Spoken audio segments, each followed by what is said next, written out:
जय श्री माता जी। हे देवी, हे आदिशक्ति माँ, आपके पास आपके श्री चरण पर विश्व के सारे संत आपके साथ ध्यान करने हेतु बैठी हुई है। कृपा करके आप पधारिए और सभी संतों को परम चैतन्य प्रदान कीजिए। हे देवी, आपके ऊपर हम पूर्ण रूप से समर्पित है। कृपा करके हमारे ऊपर दया कीजिए, कृपा कीजिए और हमारी प्रार्थना को स्वीकार कीजिए। माँ परम पूज्य श्री माता जी, आपके श्री चरण कमल पर कोटि कोटि नमन। कुंडली उठा के बंधन लेंगे।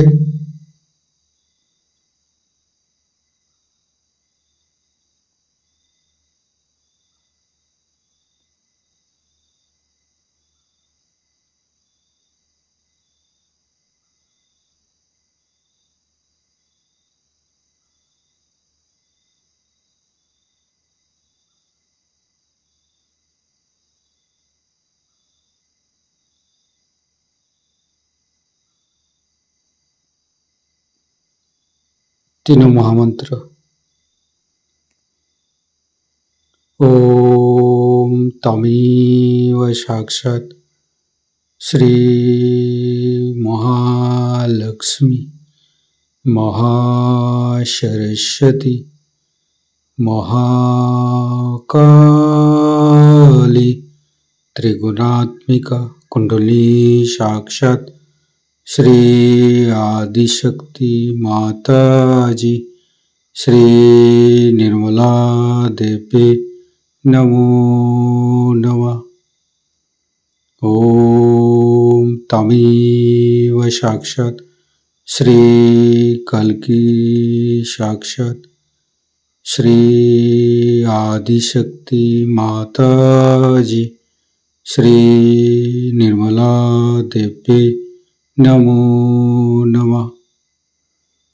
ओम तमेव साक्षात् श्री कल्की साक्षात् श्री सहस्रार स्वामिनी मोक्ष प्रदायिनी माता जी श्री निर्मला देवी नमो नमः। गणेश मंत्र। ओम तमेव साक्षात् श्री गणेश साक्षात् श्री आदिशक्ति माता जी श्री निर्मला देवी नमो नमः। दोनों हाथ खुला हुआ परम पूज्य श्री माता जी के सामने।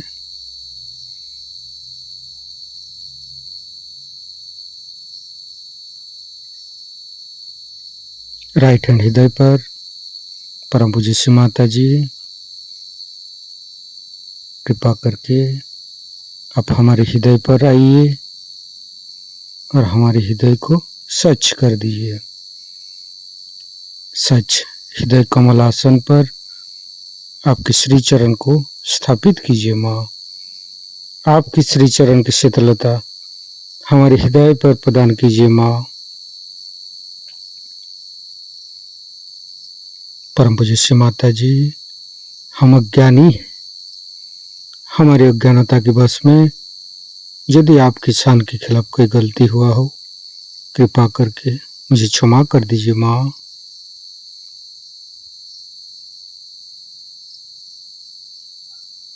दोनों हाथ श्री माता जी की तरफ। परम पूज्य श्री माता जी, आप ही तो प्रभु गणेश है। कृपा करके हमारे तीनों लाडली सात चक्र में समस्त दोषों को, समस्त रोगों को दूर कीजिए।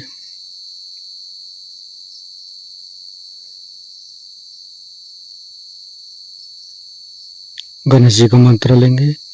ओम तमेव साक्षात श्री गणेश साक्षात श्री आदि शक्ति माता जी श्री निर्मला देवी नमो नमः। संपूर्ण चित्त मध्य मूलाधार पर रखेंगे। गणेश गौरी माता के मंत्र लेंगे। ओम तमेव साक्षात श्री गणेश गौरी माता साक्षात श्री आदि शक्ति माता जी श्री निर्मला देवी नमो नमः।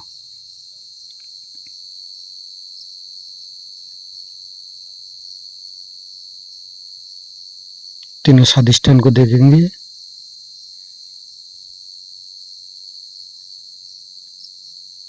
लेफ्ट स्वादिष्ठान, मध्य स्वादिष्ठान, राइट स्वादिष्ठान। संपूर्ण चित्त लिभार के पास रखेंगे।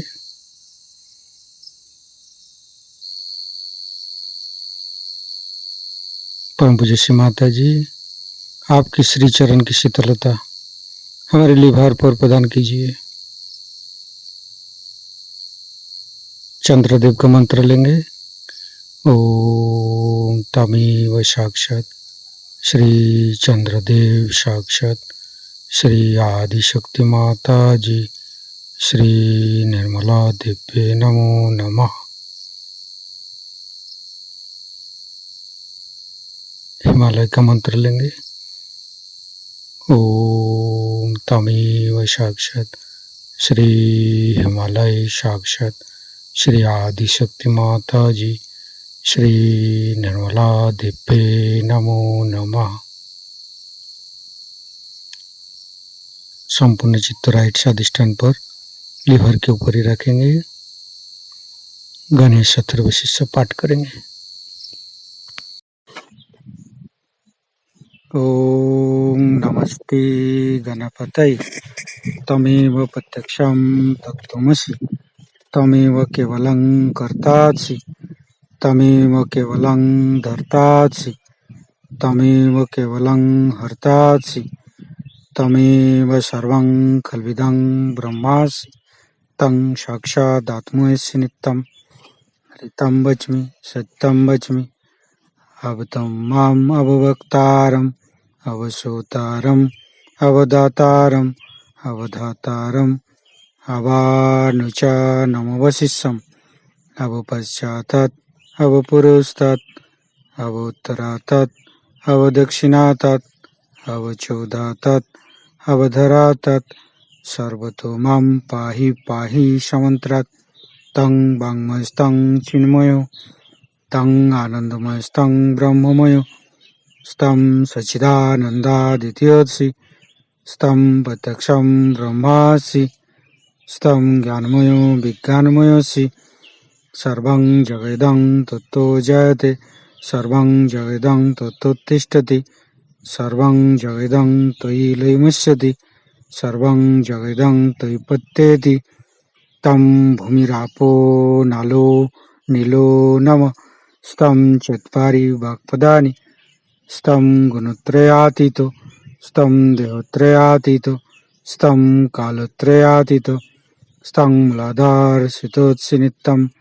स्तं शक्तित्रयात्मक स्तं योगिनो ध्यायन्ति नित्यं स्तं ब्रह्मास्तं विष्णुस्तं रुद्रस्तं इन्द्रस्तं अग्निस्तं वायुस्तं सूर्यस्तं चन्द्रमास्तं ब्रह्मभूर्भुवस्सुरं ज्ञानादिपूर्वमुच्चाय वर्णादि तदनन्तर अनुसारो परतरो अर्धेन्दु उल्लसितं तारेण ऋतं एतत्तव मनुष्यरूपम् अकारो पूर्वरूपम् अकारो मध्यम रूपम् अनुसारो शान्तिरूपम् बिन्दु उत्तररूपम् नादं सन्धानं संगीता सन्धि शैषा गणेशविद्या गणक ऋषि निश्चित गायत्री छंद गणपतिर्देवता ओम गं गणपतये नमः। एकदंताय विद्महे वक्रतुंडाय धीमहि तन्नो दन्ति प्रचोदयात्। एकदन्तं चतुर्हस्तं पाशमङ्कुशधारिणं रदं च वरदं हस्ते बिभ्राणं मूषकध्वजं रक्तं लम्बोदरं शूर्पकर्णकं रक्तवाससं रक्तगन्धानुलिप्ताङ्गं रक्तपुष्पे सुपूजितं भक्तानुकम्पिनं देवं जगत्तारणमच्युतम् आविर्भूतं च सृष्ट्यादौ प्रकृते पुरुषोत्तरम् एवं धान्त्यो नित्यं स योगी योगिनो वर। नमो बृहत्पतये नमो गणपतये नमो पमतपतये नमस्ते अस्तु लंबोदराय दंताय विघ्ननाशिने शिवसुताय श्रीवरदमूर्तये नमो नमः। साक्षात् श्री आदिशक्ति माता जी श्री निर्मला देवी नमो नमः।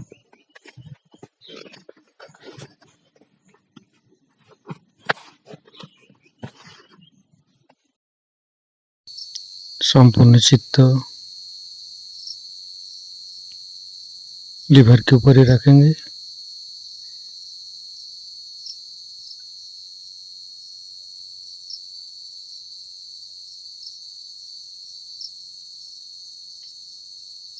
फिर तीनों नाभि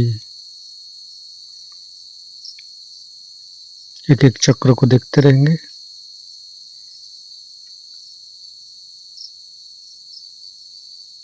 तीनों हृदय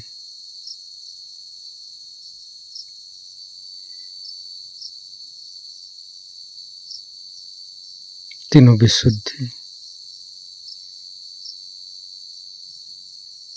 फ्रंट आज्ञा बैक आज्ञा सहस्त्रार। परम पूज्य श्री माता जी हमारे सहस्त्रार पर आइए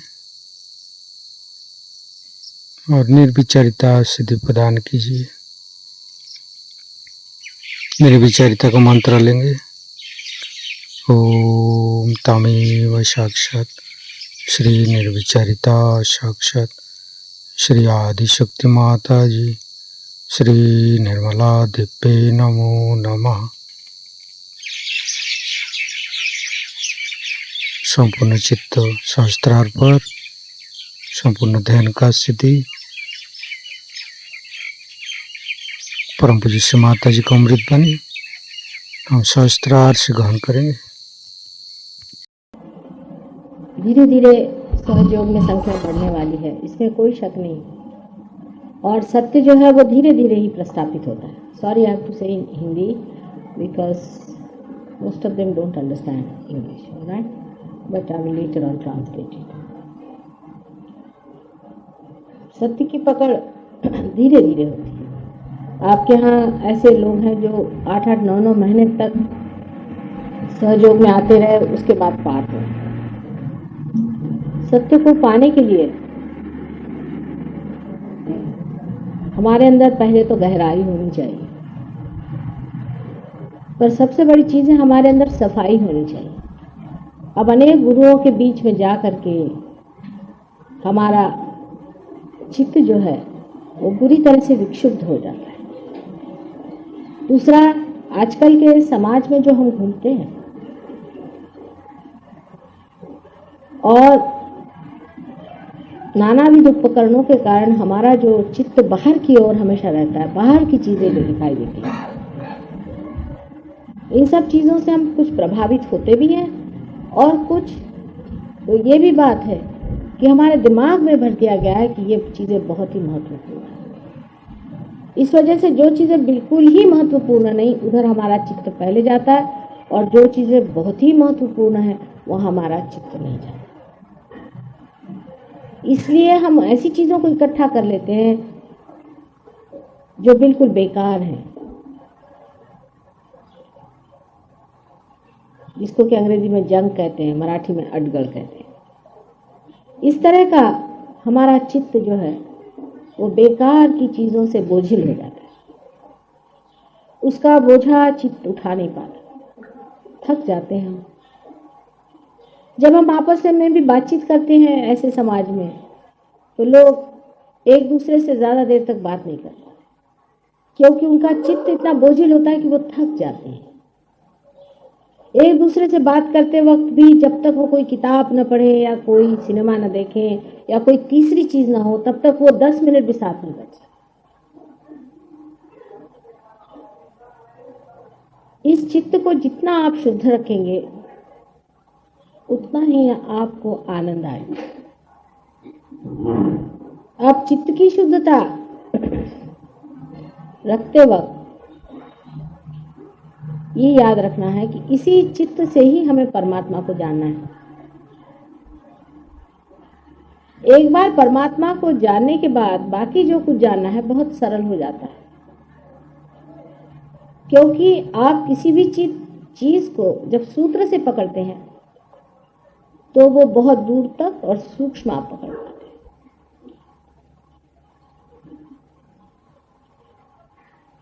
इसलिए हमेशा अपने चित्त की ओर ध्यान रखें कि अपना चित्त कहाँ जाता है।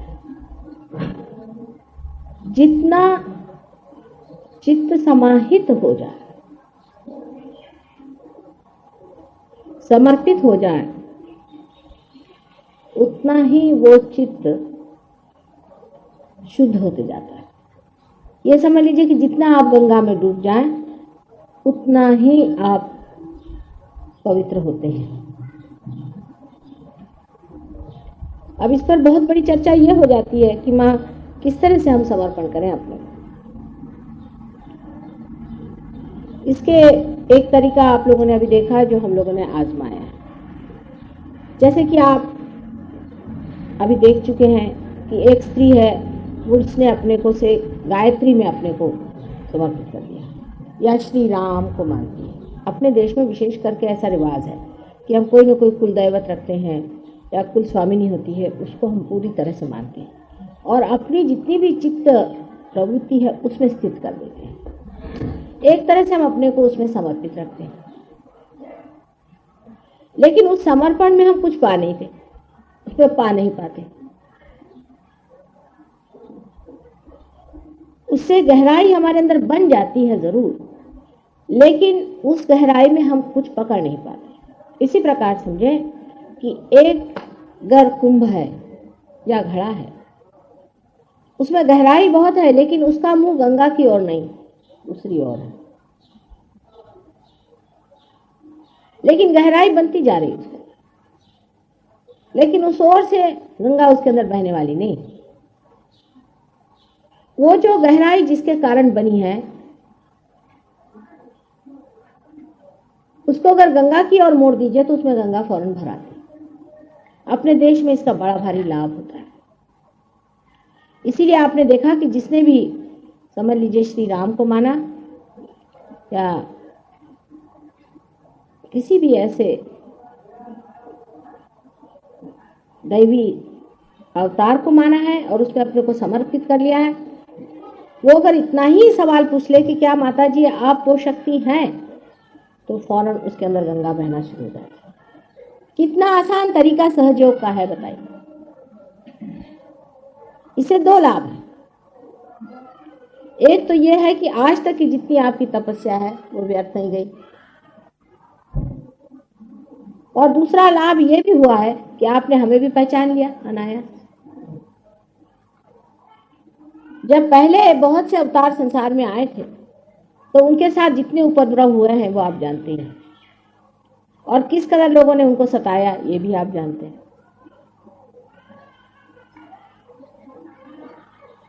अब इस अवतार में यह सोचा गया कि मनुष्य को किस तरह से पहचान कराई जाए, वो किस तरह से जाने कि अवतार, क्योंकि मनुष्य बहुत ज्यादा अहंकारी है। वो किसी को अवतार मानने में तैयार नहीं। जब अवतार कार्य खत्म हो जाता है तब वो सोचता है कि अरे क्या गलती हो गई, क्योंकि जब वो मर जाता है तो उसको ज्ञात होता है। तब वो रोता है कि अरे मैंने ये क्या कर दिया। एक साहब थे यहाँ, उनका मैं ट्रीटमेंट करने गई, बहुत बीमार रहते, तो मुझे बताने लगे माँ मुझे एक अजीब सा सपना है कि वह सो रहा था दूसरे कमरे में और मेरे घर वाले सब उसी कमरे में मेरे साथ थे और आप एक दूसरे कमरे में थे जहां आपकी पूजा हो रही थी, अर्चा हो रही थी। ये जिनको सपना आया था उनका नाम था टी माणिकलाल, और मैं उसमें शामिल नहीं हो पा रहा था और मैं छटपटा रहा था, मैं उठ नहीं पा रहा था, मैं जा नहीं पा रहा था और मेरे रिश्तेदार भी मुझे को देख रहे थे और आपको नहीं जान रहे थे। मैं चाह रहा था उनसे कहूं कि जाओ माँ की पूजा करो। असल में वो अपनी स्थिति मृत्यु के बाद की देख रहे थे, अब उनकी मृत्यु भी हो गई। तब मैं उनसे क्या कहती कि तुम अब मरने वाले हो, उस वक्त तुम्हें ऐसे लगेगा अभी तुम समर्पित हो जाओ। ये मृत्यु के बाद की छटपटाहट वो देख रहे थे उस वक्त जब वो मर रहे थे तब। और उन्होंने मुझे ये 2-3 बार सपना बताया कि माँ इस सपने का क्या अर्थ हो सकता है। मुझे बार बार यही सपना आता है और जब भी मैं सोता मुझे लगता है कि छटपटाहट है कि माँ की पूजा हो रही है, सब लोग खूब जय घोष गा रहे हैं और मैं बिल्कुल उसमें अछूता रह गया, मैं उसमें शामिल नहीं हो पा रहा। अब मैं छटपटा रहा हूँ कि मेरे घर वाले भी उसमें समा है, वो मेरे लिए रो रहे हैं, मेरे पीछे में बैठे हुए हैं, मेरे फोटो लगाए हुए हैं, आपकी ओर नहीं जा रहे हैं और मैं चाह रहा हूँ कि उन्हें ढकेलूंगा। यह स्वप्न उन्होंने अपनी बीवी बच्चे सबके सामने कहा था, पर अगर अब भी मैं उनको समझाऊं तो उनकी समझ में नहीं आने वाला।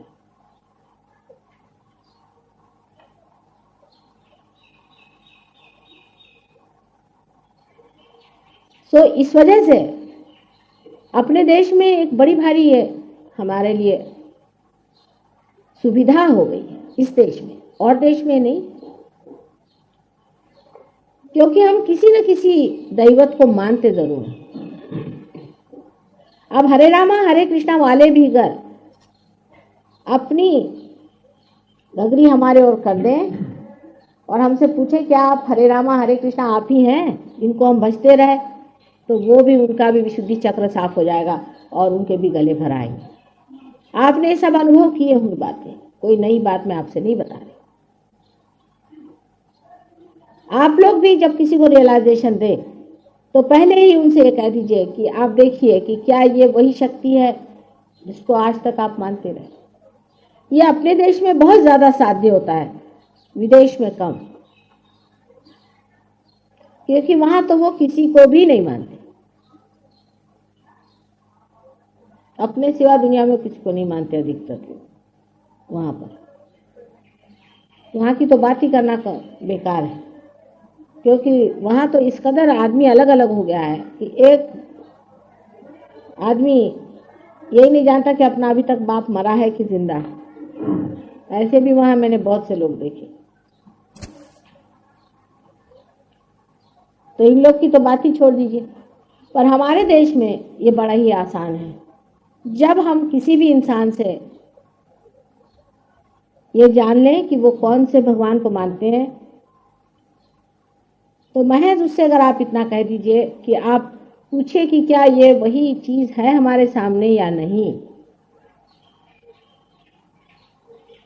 मतलब ये कि कोई भी जो सही गुरु हो उनकी बात कर रही हूं मैं, कोई अगर सही अवतार हो उनकी बात कह रही हूं मैं, हर एक अजीब सजीब लोगों की बात नहीं कह रही हूं।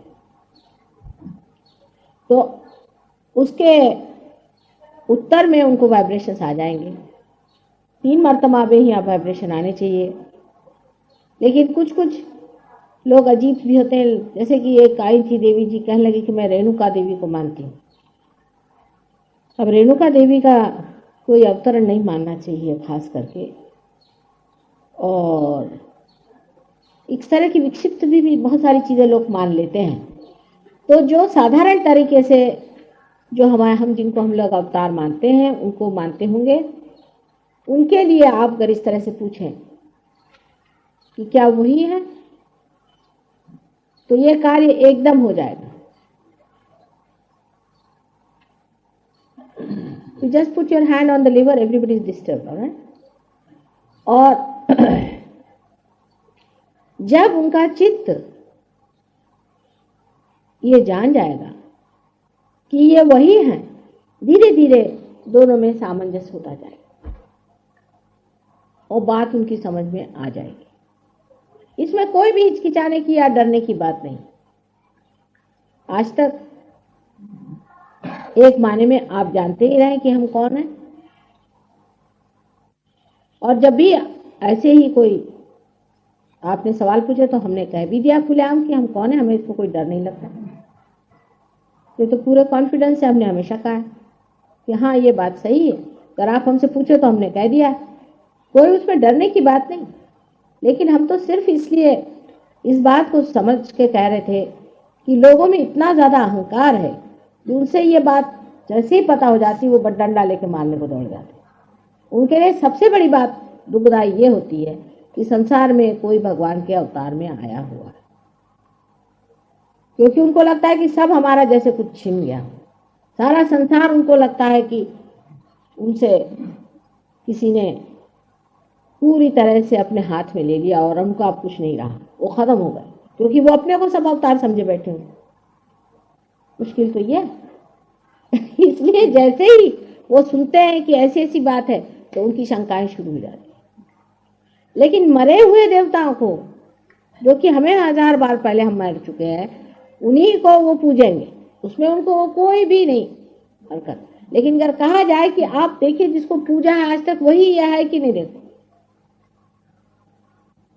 अब कश्मीर में गायत्री मंत्र का बहुत ज्यादा प्रचार है और बहुत लोग गायत्री, जितने भी ब्राह्मण है गायत्री करते हैं, और उन लोग को सबको दुनिया भर की तकलीफें हैं, बहुत तकलीफें हैं। अब उनमें से कुछ तो ऐसे हैं कि वो कहते नहीं अब तो गायत्री छोड़ ही नहीं सकते, और कुछ लोग ऐसे हैं कि जो कहते हैं कि गायत्री से हमें कोई लाभ नहीं हुआ, माँ हमने इतनी गायत्री करी कोई फायदा नहीं, और दूषण देते हैं गायत्री को कि इतना हमने गायत्री करने से भी हमारा कोई फायदा नहीं हुआ, हमें ये बीमारी है, वो बीमारी है, ये तकलीफ है। उस वक्त अगर आप उनसे कहें कि अच्छा माँ से पूछो कि क्या आप गायत्री देवी हैं, तो 5 मिनट के अंदर वो पार हो जाते हैं और बिल्कुल सारी मशीन फिट चलने लग जाती है, खट खट खट खट खट खट। यानी ये सोचिए कि कोई प्लग आपने गलत लगा दिया है तो मशीन नहीं चलती, वही प्लग ठीक लग गया, मशीन खट खट चलने लग गया। इस तरह से आपको लोगों को समझाना पड़ता है। कोई सरल काम नहीं है अवतार लेना, बहुत ही कठिन कार्य है, और मूर्खों के बीच में जन्म लेना तो उससे भी कठिन है, क्योंकि आपने कोई भी सूझबूझ की बात कही तो मनुष्य का एक और तरीका है कि उसको ब्रांड मार दो कोई भी। जैसे वो आपको कह देंगे कि आप जो है आप डंडा मारता है, किसी को कह दिया, हो गया, अब आप बैठ गए, अब आप क्या करें।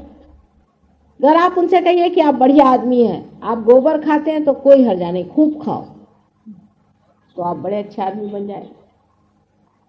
लेकिन अगर आपने कहा कि ये गलत है, इसे नहीं करना चाहिए, हर एक गुरु ने कहा है, आज तक जो असली गुरु है उसने हमेशा कहा, नकली गुरु क्यों कहने चले, उनको तो आपके पैसे से मतलब है, वो तो कहते भाई जो भी करना करो, हमारा पर्स हमको दे दो अपना, तो उनको तो ये प्रॉब्लम है नहीं। ये तो बात तब खड़ी होती कि जब सच्चा गुरु खड़ा होता और वो बताता कि ये नहीं, ये गलत है, ये गलत है, ये नहीं करना है, और ये करना है, ये सही है, ये गलत आदमी है, ये सही आदमी है। इसका जो निरक्षीर विवेक जानता है वही तो बताएगा ना। और जब वो बोलने लग जाता है तो आदमी ने अपने एक तरीके बना रखे कि उसको ब्रांड मार दो कि वो ये है, वो है, वो फलाना है, वो ठिकाना है, हो गया काम खत्म। अब वो आदमी सोचेगा कि ये तो हम इनके भले के लिए बता रहे हैं। अपने बाप के लिए भी आजकल बनाते हैं लोग ब्रांड, अपने माँ के लिए भी बनाते हैं, अपने टीचर्स के लिए भी ब्रांड बनाते हैं, नाम दे दिया उनका, नामकरण संस्करण कर दिया, क्योंकि आपके समझ में बात नहीं आई इसलिए आपने कह दिया। ये आजकल का मॉडर्न तरीका है। पुराने जमाने में उल्टे लोग गुरुओं के पास बैठे रहते थे घंटों, ये सुनने के लिए कि वो हमें बताएं हमारा क्या दोष। कान पकड़ के गुरु के सामने बैठे रहते थे और अभी तक भी जो सच्चे गुरु हैं, अभी भी जो सच्चे गुरु लोग हैं, वो सबके उल्लू सीधे करते हैं और उनके तरीके इतने कठिन होते हैं कि उनका वर्णन ही नहीं कर सकते।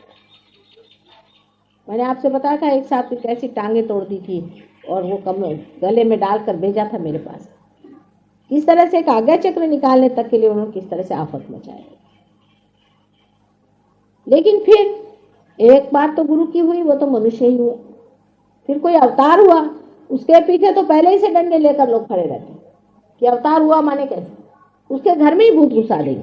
जैसे रामचंद्र की जमाने में मंत्रा जैसी एक दासी की बात उन्होंने सुन ली। कहीं दासी की भी कोई बात सुनने की होती।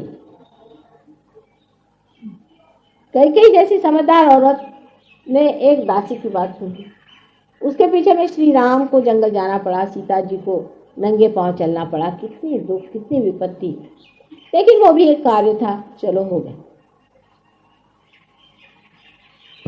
कृष्ण के जमाने में भी आप जानते हैं कि कृष्ण किसी से भी गीता नहीं बता पाए सिवाय एक अर्जुन के। ऐसे थोड़ी कि 50 को बिठा करके बता रहे। तो कृष्ण किसी से कहते कि सर्वधर्माणाम परित्यज्य मामेकम शरणम व्रज, तो उनको ब्रांड मार देते वो लोग एक।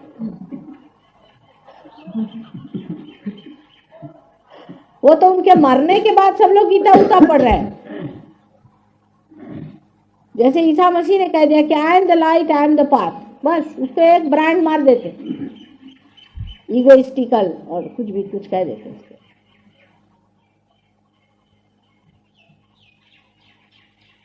तो अवतार कार्य बहुत ही कठिन कार्य है, इससे कठिन कार्य और कुछ नहीं हो सकता। एक तो आप भगवान हैं, समझ लीजिए, अगर आप भगवान हैं तो आप संसार में आए तो मनुष्यों को जैसे रहना तो बहुत ही मुश्किल है, क्योंकि मनुष्य की हत्या आप में नहीं होती।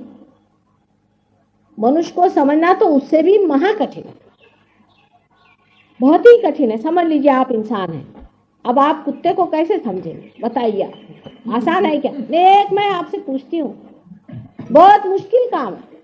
फिर आप किसी कीड़े को समझे कि उसकी क्या हैबिट्स है, वो कौन गंदगी में रहता है, किधर घुसता है, क्या क्या गंदगी करता है, आपके तो ऐसी गिन चढ़ती।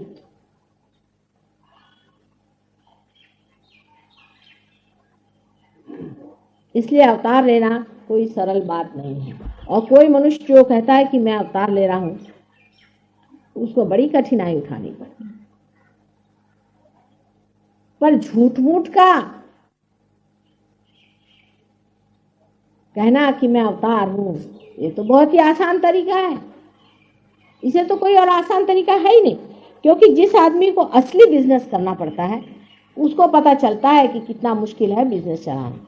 पर किसी को ऐसे फेक बिजनेस करना हो, समझ लीजिए कि आए उन्होंने कह दिया मेरा एक बड़ा भारी बिजनेस है, मुझे इतना रुपया चाहिए, उसके लिए गवर्नमेंट को बेवकूफ़ बनाया, प्राइम मिनिस्टर को बेवकूफ़ बनाया, उनसे रुपया लिया, उनसे दूसरे से रुपया लिया, रुपया लगा दिया। कहाँ लगाया किसी ने पूछा नहीं पाछा नहीं, भाग गया अमेरिका। बहुत आसान चीज़ है, बेवकूफ़ बनाना तो बहुत ही आसान है, पर असल में बिजनेस चलाना कितना कठिन है। नकल में भगवान बना तो बहुत ही अच्छी चीज़ है और बहुत ही सरल चीज़ है। अच्छी माने सरल, कि आप बन गए भगवान, साहब अब हम भगवान हैं, चलो फिर क्या, हमको चांदी की थाली चाहिए खाने को, नहाने के लिए सोने की बाल्टी चाहिए, बैठने के लिए हमें संगमरमर चाहिए, रहने के लिए हमको महल चाहिए, चलने के लिए हमको मर्सिडीज चाहिए। ठीक है, आपको सब सप्लाई करना पड़ेगा क्योंकि वो है भगवान। और जो असल भगवान होगा वो तो ये सोचेगा कि मैं इनका जैसा बन जाऊं, सर्वसामान्य बन जाऊं, और वो दिन भूल जाऊं कि जब वाकई में महलों में रहता था, और जब मैं हर तरह के ऐशो आराम में हूँ, अंदर से भी आनंद में हूँ, बाहर से भी आनंद में हूँ, वो सब चीज़ मैं भूल जाऊं और यहाँ आकर के और मेहनत करूं, देहातों में घूमूं, धूल खाऊं, लोगों की सेवा करूं, उनको उठाऊं, उनके बखेड़े उठाऊं, उनके अंदर जागृति करूं। कृष्ण के लिए कितना कठिन था आप देख सकते हैं कि मथुरा से बेचारे वृंदावन आए, कैसी हालत में आए, वहाँ किस तरह से एक बाल के जैसे रहे, कितनी विपदाएं उठाई, को मारने के लिए राक्षस आते थे, उन्होंने अपनी संहार शक्ति कैसे इस्तेमाल करी, किस तरह से उनको नाग जो था, डोह में नाग रहता था कालिया, उसको किस तरह से उन्होंने मर्दन किया, ये सब आप लोग जानते हैं उनका जीवन। राम का भी जीवन आप जानते हैं, ईसा मसीह का जीवन आप जानते हैं, मोहम्मद साहब का जीवन आप जानते हैं, ज़ोरास्टर का जीवन आप जानते हैं। कितनी उन लोगों को आफतें उठानी पड़ी और जीवन में कितने मुश्किल से उन्हें जीना पड़ा, कैसे कैसे लोगों ने उनके साथ आफतें ढाई, उनको किस तरह से परेशान किया। फर्क क्या है दोनों? सबसे बड़ा फर्क यह है कि एक इंसान जो कि झूठा है वो आराम उठाता है, सबको उल्लू बनाता है, अपनी जेबें भरता है और कोई मजाल नहीं कोई उसके खिलाफ कुछ कहे। और जो सच्चा होता है वो हमेशा सताया जाता है, तकलीफ दी जाती है, वो खुद भी बहुत अपने जीवन को रगड़ता है चंदन के जैसे, और तो भी उसके अंग अंग से प्रत्यंग से सुगंध आती है। झूठा आदमी जो होता है वो कहता है कि मैं तुम्हें ये दे दूंगा, ये तुम्हारा हो जाएगा भला। अगर कोई जाए तो कहेगा कि तुम्हारा कर्म है, तो मैं क्या करूं। और आदमी इसको बड़ा संतोष में रहता है कि ये तो हमारे कर्म ही नहीं थे, तो क्या करेंगे हमारे गुरु। सिर्फ एक चीज हमने नहीं की कि जरा रुपया कम दिया, कुछ श्रद्धा और हो जाए तो हो सकता है बन जाएगा काम। तो फिर श्रद्धा स्वरूपे न कुछ उनके पास पहुंच जाता है मामला। झूठ चलता ही रहेगा, झूठ चलता ही रहेगा इस तरह। जब तक वो आदमी बिल्कुल बेवकूफ होकर के एकदम बर्बाद नहीं हो जाए तब तक वो झूठ में चलता रहेगा। और सच की मेहनत गहरी होती है, रुपया पैसों से खत्म नहीं होने वाला। रुपया पैसा तो कोई चीज होती ही नहीं सच के सामने। सच में आपके हृदय की बात होती है, उसकी मेहनत असली होती है, उसके लिए मनुष्य तैयार नहीं है। ये तो बहुत ही आसान है, जैसे बाजार में जाते हैं वैसे आप खरीद लो 1-2-4 और, इसमें कौन सी कठिनाई है। जितना पैसा हो उसके हिसाब से आप जो भी चाहे खरीदते ही रहते चीज। वैसे आपने गुरु भी खरीद लिए तो क्या उसमें मुश्किल हुई। पर जब ये हुआ कि नहीं, ये तो उल्टे महाराज दिखते, ये तो कहते भाई कि तुमको शराब छोड़नी पड़ेगी, तुमको सिगरेट छोड़नी पड़ेगी, तुमको तंबाकू छोड़नी पड़ेगी, कायदे से तुमको रहना पड़ेगा, तुम अपनी बीवी को छोड़ के भाग नहीं सकते। अभी एक साहब आए थे दिल्ली में, वो मुझे बताने लगा कि साहब मेरी बीवी से पटता नहीं, मैं चाह रहा हूँ कि मैं एक दूसरी औरत से प्यार करता हूँ। मैंने कहा साहब मेरे पास ये सब बातें मत करिए आप मेहरबानी। तो उनके लिए मैं फिर हो गई दकियानुसी बुढ़िया औरत। फिर हो गया, मेरे पर ब्रांड मार दिया उन्होंने और वो अपने सत्कर्म में लग गए। सत्कर्म तो करना बहुत कठिन काम है। फिर सवाल ये आता है कि ये तो ठीक है कि आपने उनकी बात नहीं मानी और इसलिए आप नाराज हो गए, लेकिन जनाब आपने किसका भला किया है आज तक।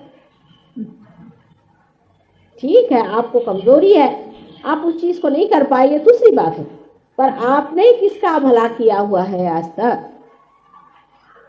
आपने किसको लाभ पहुंचाया है आज तक। आपने किसकी आफतें उठाई हैं आज तक। अगर किसी भी गुरु के पास जाके पूछे तो वो आपको बता देंगे कि ये सच्चे हैं कि झूठे हैं। एक ही पॉइंट है कि वो आपकी चिंता करते हैं कि आपके पर्स की चिंता करते हैं, आपकी चिंता करते हैं कि आपकी और जो कुछ भी चीजें हैं उनकी और उनकी नजर। इसी से आदमी सच और झूठ को पहचान। अब सहयोगियों के सामने बड़ा प्रश्न है, कि ये कहें कि नहीं कहें कि माँ आदि शक्ति है, अभी है, इसमें कोई झूठ बात नहीं, चाहे बुरा मानो चाहे भला मानो, बात तो सही है। तो उल्टे सवाल ऐसा पूछना चाहिए कि साहब हमने अपने आंख से कुंडलिनी को उठते देखा, उसके स्पंदन देखा, और तो कहीं तुमने देखा है क्या, पूछ लो, कहीं देखा है? हम भी जब कुंडलिनी को उठाते तो वैसे स्पंदन नहीं होता है जैसे माँ के चरणों में होता है। कहीं तुमने देखा है क्या कुंडलिनी का स्पंदन? हमने देखा, अपनी आंख से हजारों का देखा, माँ के पैर पे कुंडलिनी उठ के दौड़ती। और देवी महात्म्य में लिखा हुआ है, ललिता सहस्त्र नाम में लिखा हुआ है कि माँ के ही चरणों में कुंडलिनी चलती है, और जो हजारों कुंडलिनियों को उठाती है वो कोई ना कोई चीज हुए बगैर तो होने नहीं वाला माम। राग यमन। कृपया अपना चित्त स्वादिष्ठान चक्र पर स्थिर करें।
ज्ञानदायिनी श्रीमाताजी, ज्ञानदायिनी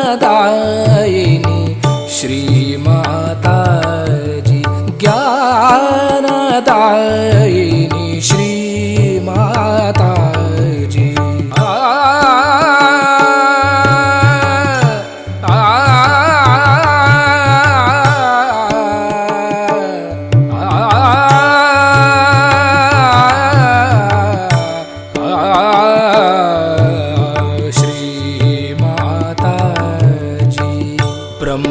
स्वरूपिणी मात सरस्वती, ब्रह्मस्वरूपिणी मात सरस्वती, ब्रह्मस्वरूपिणी मात सरस्वती, ज्ञानदायिनी श्रीमाताजी। पम गम पद पम गम पम गरे सा निरे ग गरे गम म गम पम गरे सा निरे गरे गम पम गम पद पम गम पम गरे गरे सा।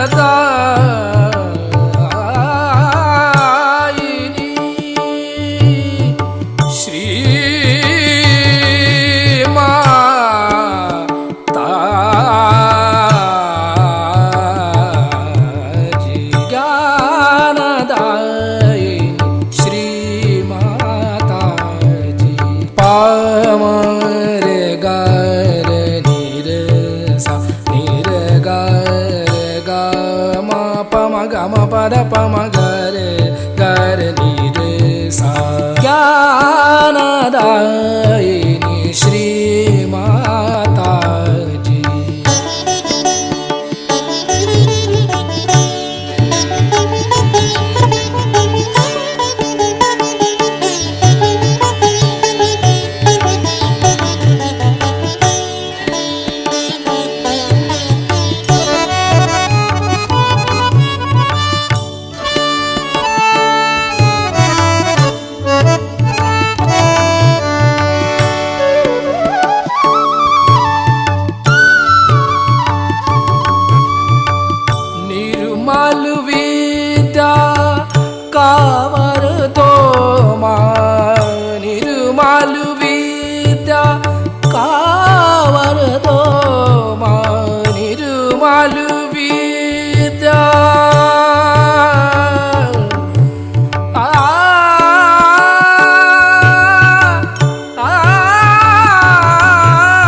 मालु विद्या कावर दो माँ, चित्त सदा चरणों में रखना, चित्त सदा चरणों में रखना, चित्त सदा चरणों में रखना।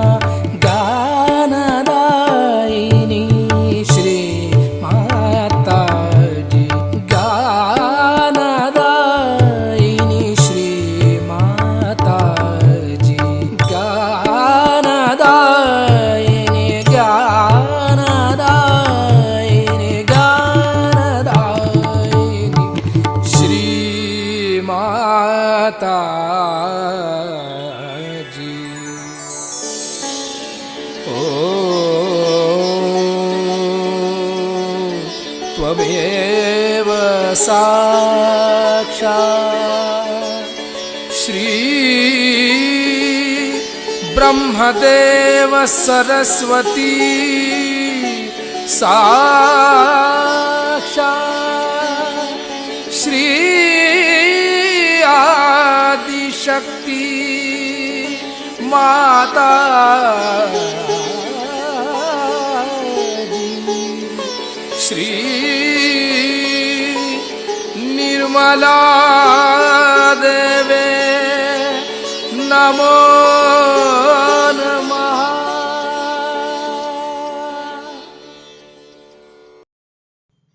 इसी ध्यान का स्थिति, निर्विचारिता स्थिति, परम चैतन्य का अनुभव करते हुए परम पूज्य श्री माता जी, आज का ध्यान आपने करा के हम सभी को जो परम चैतन्य का अनुभव कराया, इसके लिए मैं आपको कोटि कोटि नमः। कुंडली उठा के बंधन लेंगे।